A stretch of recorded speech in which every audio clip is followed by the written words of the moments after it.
Kennedy died at 1 p.m. Central Standard Time. More problems domestically with their economy. Let's talk geopolitics for a second.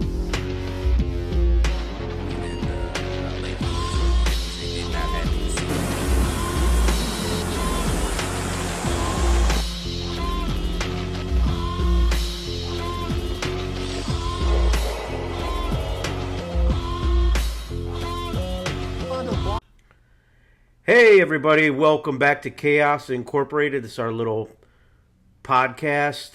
Welcome to this little corner of the internet where we talk about geopolitics and finance, covering all things chaos across the globe. This episode 15, The Paper Empire Lights the World on Fire. We're going to talk about the impending financial collapse of the global financial system, and of course, as we normally do, we're going to cover geopolitical hotspots, Ukraine and the Gaza Strip right now. Other things, news this week. This is November 17th, 2023, Q4, last quarter of the year.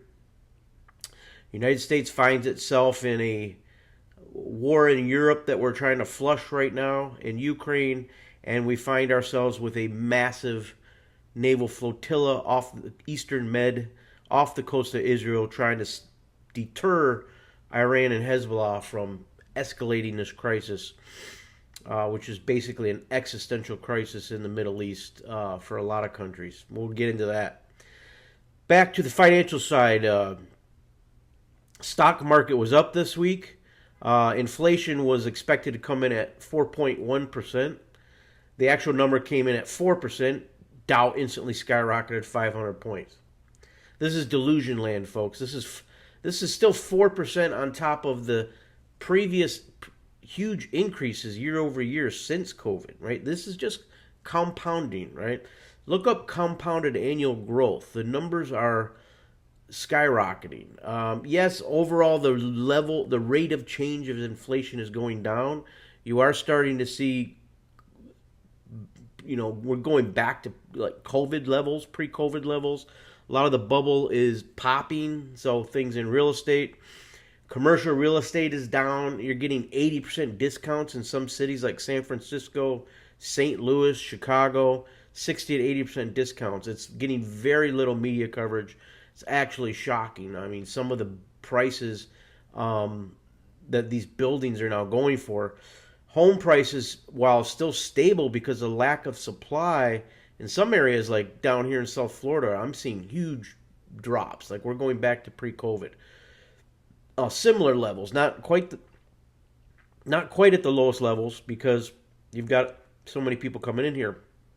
But you are definitely seeing the froth of the bubble getting taken out. Now, as we look towards 2024, you see a country like the United States, we're now $33 trillion in debt. Consumers carrying $1.6 trillion in auto loans.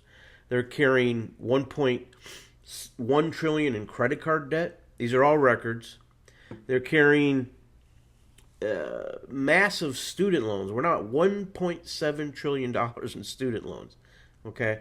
We've basically, in this country, deindustrialized and everyone's gone on the dole or gone back to school. Okay? That's what's basically happened. Everything is a function of the money printing press. Okay, and this has got us in deep, deep trouble. If you look at and I harped on this before, but we haven't built. We've got one new oil refinery since 1968. We've got one nuclear power plant under construction. We've got 92 that are end of service life right now. Where's our power going to come from? We made 10 million cars in 1970. This year we'll make 10 million cars. There is no growth in the United States economy, and there hasn't been. There's been just stagnation for decades. We just have inflation. Okay? We're printing now 3, 4, 5% on GDP numbers, but that's just undercounted inflation. There's no real growth. You can't have the car industry on strike for a quarter of the year and pretend that you got this booming economy. Freight is at record lows. Sea freight, all the export economies in Asia are down 20%. This is a mass depression. Okay, what we're seeing is a mass depression. And we're going to have to inflate away the economy. We're going to have to inflate away the dollar. It's going to bring more people into the lower classes. You're seeing a lot of complaints on that on social media. People can't make it anymore, even with two incomes. Okay, millennials have no choice. Okay, you're never going to get in a house. You're never going to get out of the gig economy. Nobody's hiring. Even the boomers, the Gen X's, they don't see what's coming. Okay, now with remote work, many of these white collar jobs are going to go offshore. If you're just calling in from your house anyway, why do I need to employ an American for $200K when I can employ someone in India or Mexico for $20K? Okay, talking about Fortune 500 type jobs here. We have reached. We're reaching a tipping point now with the Russia-Ukraine financial implosion, Middle Eastern war skyrocketing. You're seeing Asia, China's becoming the global juggernaut. They're going to step back. We're going to talk a little bit about Xi's visit here to San Francisco this week. But China's going to step back and watch the world burn. The Western Anglo-Saxon-led empire, which has lasted more than 500 years, first from Britain, then to the United States, is collapsing. Okay, their countries aren't really even Anglo-Saxon anymore. Okay, they've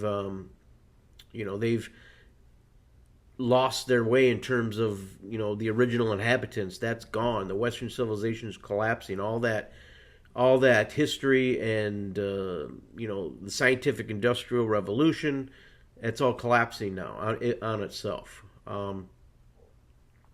We are now at what is an existential conflict between the paper economies, which is Europe and the United States, and the productive economies. That's Russia, China, Brazil, the commodity countries, and the global south.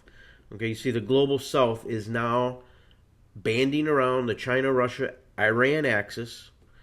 Turkey's going to go into there. Saudi Arabia's gone in there. You can see this. They want real dollars now. They want real money for their work. Okay, they're tired of us printing green tickets and trading it for real goods and services.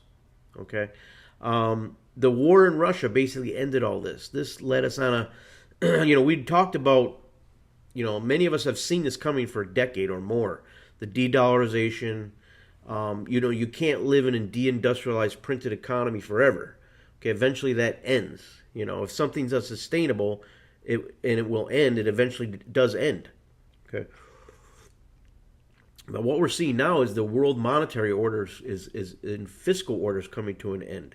The United States in 2024 will see 1/3 of its debt, $8 trillion, have to roll over. They'll have to roll over from 1% rates to 5% rates. We will instantly go from $1 trillion, which is unsustainable, in interest expense, to $2 trillion, almost $2 trillion next year in interest expense, I predict. Probably more like 1.6 to 1.8 trillion. But then the year after that will be well over 2 trillion. We're on a glide path to economic chaos, and it can only be financially printed to get out, which means more inflation, which means more de-dollarization. We are in a negative doom loop here, an existential crisis between the paper economies and the productive economies. And when the U.S. froze Russian assets, it sent a signal to the West that the Bretton Woods system is dead, that the Bretton Woods system is the system that created the U.S. dollar system that strides over the globe now like a colossus. And it is ending, okay? This is what you need to prepare for. More proof to that. Reuters came out with an article this week. Chinese RMB has passed the euro to be the world's second largest trade currency, okay? Why? Global companies are going to the dim sum debt market. They're going to China to borrow money. Okay? National Bank of Canada launched some RMB bonds. BMW launched RMB bonds. These companies are getting cheap access to credit out of China. And that's why the RMB will eventually compete head-to-head with the dollar. I've predicted it for a while now, maybe more than 10 years. You're going to see the RMB become a global reserve currency. All the deals are in place. The central banks are holding RMB. Yes, it's not convertible. That's the main, but China can make it convertible anytime they want. Okay, China is the world's largest trading nation, the world's largest creditor, and 50% of everything is made in China. Okay, that will propel the RMB to global status. There's no doubt about it. And now China and Russia leading the global south, Iran, Turkey, Saudi, all of Africa, all of Southeast Asia, South America. You're going to see the RMB really take global preeminence over this decade and well into the 2030s. Okay. U.S., as I mentioned, we have to refinance $8.24 trillion. Who's going to buy it? The foreigners aren't buying.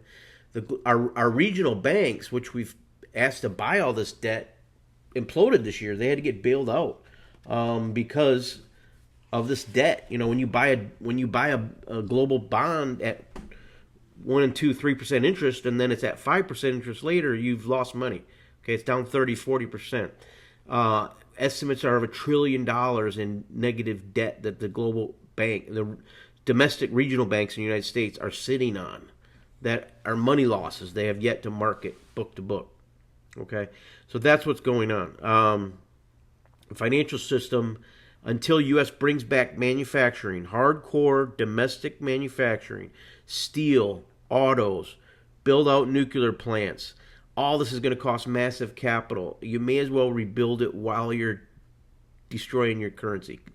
When you destroy your currency without rebuilding, go ask Argentina how that goes, or any number of countries across the world that are just absolute, chaotic states at this point.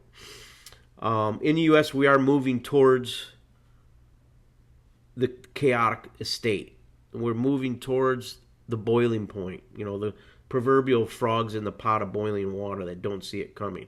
We'll get a stock market uptake this week. Yay, everything's great. No, we still haven't built anything. Okay? Until that changes, nothing will happen. You saw Build Back Better. We had $50 billion for ports.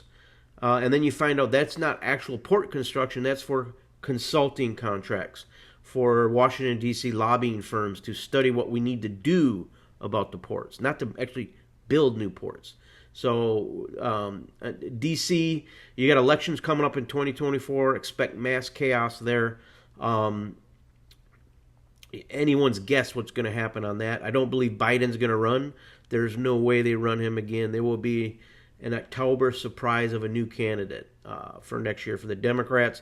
Trump will win the Republican side, but you can expect the national security state to continue to pull out dirty tricks against Trump. And do lawfare against him to try to keep him off ballots, to keep him out of the election. If the national security state does not control the political opponent in the United States, he's not running. Okay, that's become obvious over the last couple of years. And you've seen the same people keep power.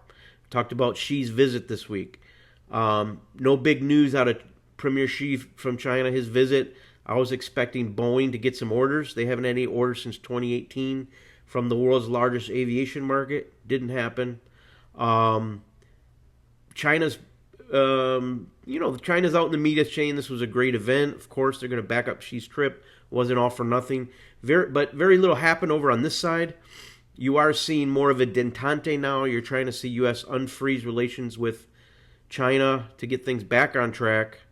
And they're going to wash Zelinsky, which we're going to talk about the Russia-Ukraine segment, because now we got our hands full in the Middle East. Okay, so when I talked about the China visit, that is come and gone now. Biden called Xi a dictator right after he left. You could see his whole foreign policy team kind of just put their hands in their head. The disaster Joe strikes again. You can't leave him out there to talk. There's no way they're going to run him in 2024, okay? He's deteriorating before our eyes, and he's at this point a symbol of a dying empire, okay, that just needs to change. So we will see. I think depending who wins the election next year is going to highly depend on the economy. Can we make it 7 or 8 months without an absolute catastrophe? Okay, that's going to be what tells who wins the election or not. If we can stumble on like this, maybe the Democrats with a new candidate pull this one out. And if we don't, and if we are in an economic tailspin, I bet it's very possible Trump comes back in.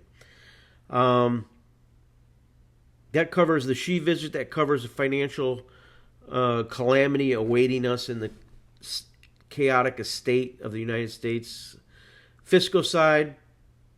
What I'll cover now is a little bit of Russia, Ukraine. What we've seen the last couple weeks is absolutely mind-blowing. What a lot of us predicted has come true. Now all of a sudden the state talking points from the United States have changed and done 180 degrees. CIA Director Burns for the United States has flown to Ukraine. Rumors are he's telling them you got to start talking for peace. The Ukrainian counteroffensive was just smashed against the Russian lines. You're talking about a 10-to-1 kill ratio. All in all, for the whole war, you're looking at a 6 to 8-to-1 kill ratio, negative for the Ukrainians. You've been lied to this whole time about the war. The Washington Post, Time Magazine, everyone's now saying the war is unwinnable. Ukraine is completely corrupt, and Zelinsky can't win, and he needs to go. Okay, that's where we're at. You can expect, I believe, and I monitor a lot of Telegram channels. I monitor a lot of Russian and Ukrainian info. I don't think Zelinsky will last till 2024. Putting that out there right now. I think there'll be a coup. There'll be something. Obviously, there won't be elections because he's a dictator at this point. He has postponed all elections. The CIA is running the Ukraine. A big share of the United States is now tired of sinking in money. We knew this would happen. You can't just keep putting in $100 billion every year. That doesn't even include the reconstruction, when that happens, when the lines get frozen, and those Russian areas go back to Russia, which is inevitable, which is what a lot of us predicted. And we're going to talk about so let's examine what exactly is going to happen now. So this is what no one's really talking about yet. All the media attention's focused, rightly so, on Israel and the Gaza Strip.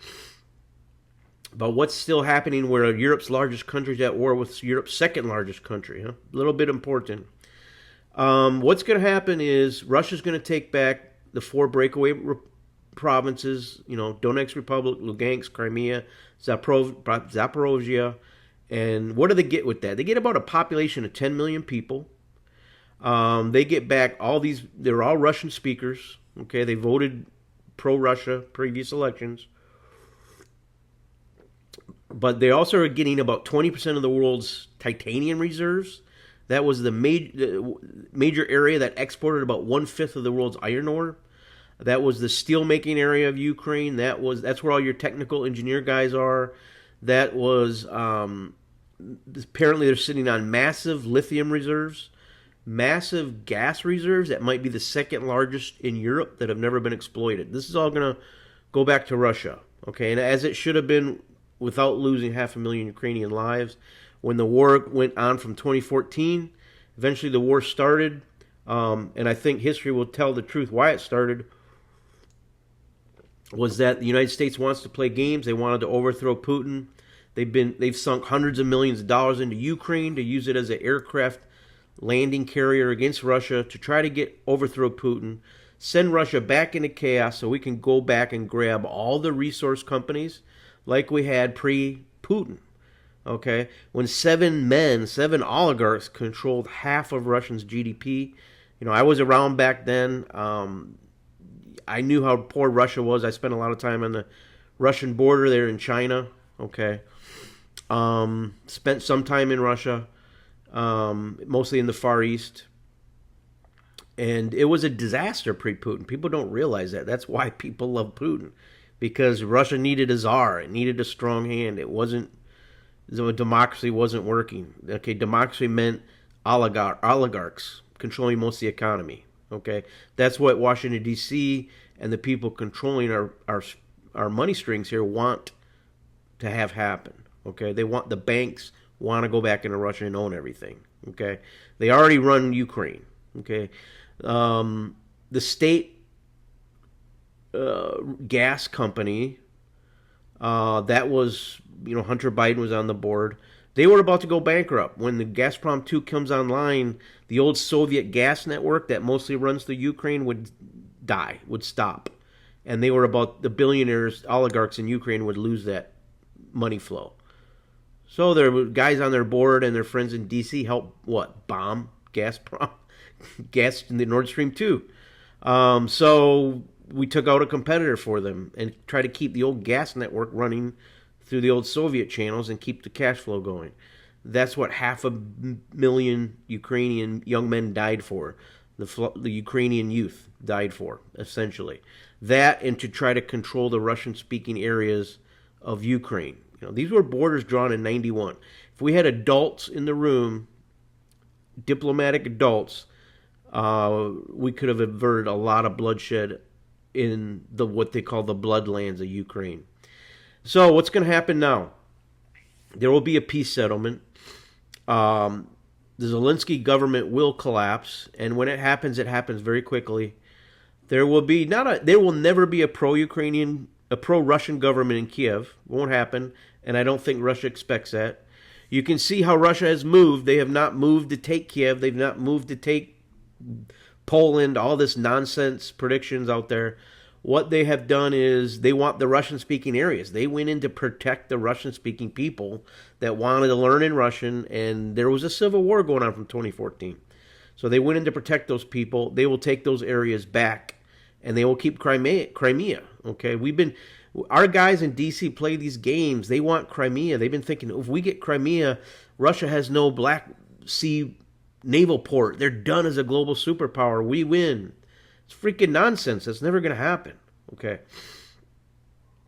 And your biggest enemy, your biggest global competitor is yourself in China. It's not Russia.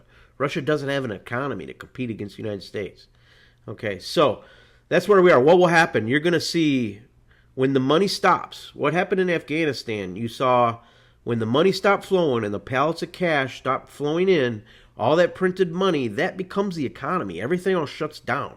The Afghanistan economy became printed pallets of cash flowing in on 737s. Okay, when that stopped and the U.S. pulled out, the economy implodes. People start starving. You're going to see Ukraine end up on basically welfare handouts of food. That's going to be UN level, have to support Ukraine. The economy is going to collapse when all that money starts flowing in. And it's actually not been a bad economy. You've seen pictures of the Ukrainian discotheques and all that in Kiev, because all this printed money's been flowing into the country. Well, that's about to stop. And you've seen Zelinsky begging on TV, send me money, send me credit. Okay, they'll get some money and maybe they'll keep it afloat, but if they don't and we really cut the spigot tap off, they will implode within months. Okay, you're going to see what's the future for Ukrainians, the young ones that are left to rebuild it. It's there's no future there. They're going to start walking west again. More of them. There's already millions. I mean, they're talking about Ukraine was a country of 45 million people, 20 years ago, and you're talking maybe a Ukraine west of the Dnieper River. You're going to talk 15 to 20 million people. Okay, Europe's going to get a massive amount of refugees, and you're probably going to even see a lot more friction with Eastern Europe and start to close borders to them. Okay, watch for that to happen. And you're going to see Hungary, you're seeing Slovak Republic, you're seeing Eastern Europe go right wing and nationalist. You're going to see that spread all through Europe. You're going to see Germany eventually go that way, France. You're going to see every country in Europe eventually go that way. And that's where the United States will end up risking losing our sovereignty over the European continent, okay, which we have now. They do whatever we say. We create chaos all over the world. We tell Europe to take the refugees. We tell Europe to shut off your gas while we continue to import uranium from Russia, to keep our power plants on. So Europe at this point is kind of an economic basket case. The living standards have dropped completely. They're being invaded through their southern borders, through Italy. And you look at the global list of top companies, nobody's on there. The German industry is collapsing. Chemical manufacturers leaving, going to China. The wages are incredibly low now in Europe. I mean, it doesn't compare to U.S. anymore. It's in collapse. So I expect it just to get worse. I don't think Europeans will put up with it for much longer. So we'll see how that goes. Last segment of the show. What's going on in Israel and the Ukraine? Israel and the Gaza Strip. Is that part 2 of part 1?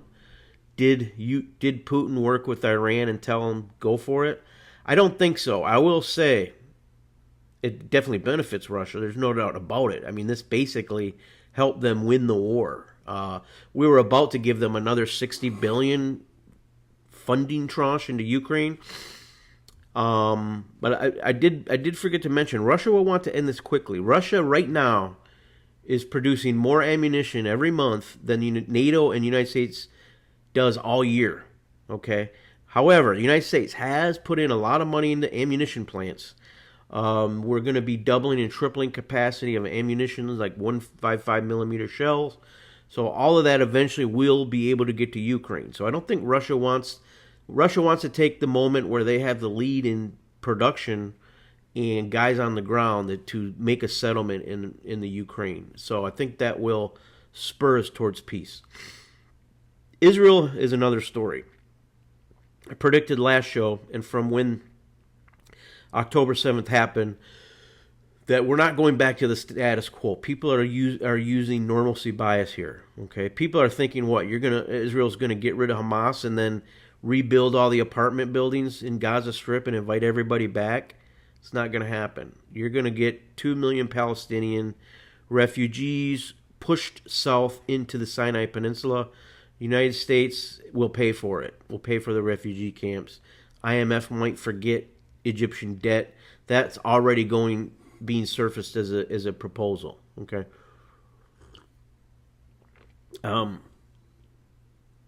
The United States has a naval flotilla, 2 carrier strike groups. Okay, 55 naval ships. I will say, if I've seen anything promising so far since October 7th, is that Hezbollah has not actively engaged in a major battle, which could lead Iran into a major battle. I'm seeing things where Iran really doesn't want this because they'll lose their entire refining capacity in a week. They'll also, once and for all, probably be stopped from doing uranium enrichment. However, they can cause us trouble. The Iranian missile systems, drone systems are quite unexpectedly very good, and you've seen that from Russia. $10,000-$20,000 drones are knocking out, Ukrainian infrastructure. Iran could put 1 million men in the field. None of this is off the table. The escalation is not off the table, but the current situation, and you're seeing massive protests all across the West now, pro-Palestinian protests. You're seeing people wanting a ceasefire. A ceasefire makes sense, to be honest.